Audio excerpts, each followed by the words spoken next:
Doctor इसार बराना।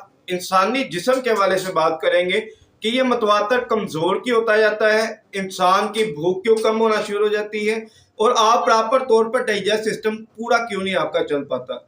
हमारा oesophagus या GIT का जो निज़ाम है, हमारा मुंह है उसमें शामिल, हमारा एसोफेगस खुराक की नाली, इसके नीचे स्टमक है, स्टमक के बाद डोडिनम है, फिर जोजिनम है, फिर स्मॉल इंटेस्टाइन है, उसके बाद लार्ज इंटेस्टाइन है और एनस है। जब हम खुराक खा के अपने मैदे के अंदर लेकर जाते हैं तो हमारा मैदा उस खुराक को छोटे पीसेस में डालकर छोटी आंत में भेजता है। छोटी आंत के अंदर से जब खुराक आपकी फारग होकर बड़ी आंत में जाती है, बड़ी आंत के अंदर आपके जिस्म को ऊपर विटामिन और मिनरल उस खुराक से जिस्म ने अडॉप्ट करने होते हैं, मगर कॉन्स्टिपेशन इसके लिए बहुत बड़ा मसला है। जब पखाना रुका रहता है तो आपके जिस्म के अंदर कमज़ोरी इतनी ज़्यादा होनी शुरू हो जाती है। उसकी मेन रीज़न ये है कि आपको बाकायदा आपकी खुराक से विटामिन और जो मिनरल है वो नहीं लग रहे होते।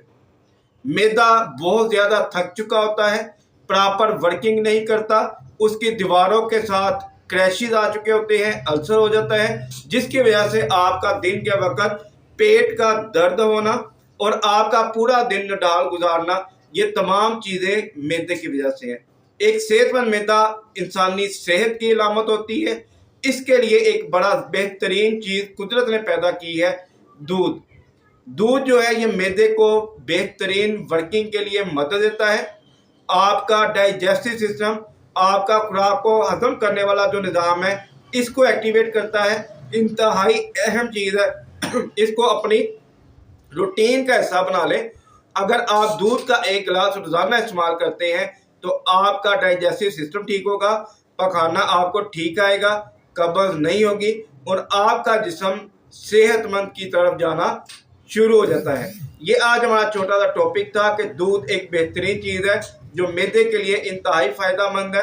अगर इस चीज़ से भी मसला हल नहीं होता तो नेचुरल ऑफ के होम्योपैथिक तरीका इलाज की तरफ आएँ। पूरे पाकिस्तान के हमने अंदर पार्सल मेडिसिन की सहूलत भी दे रखी है।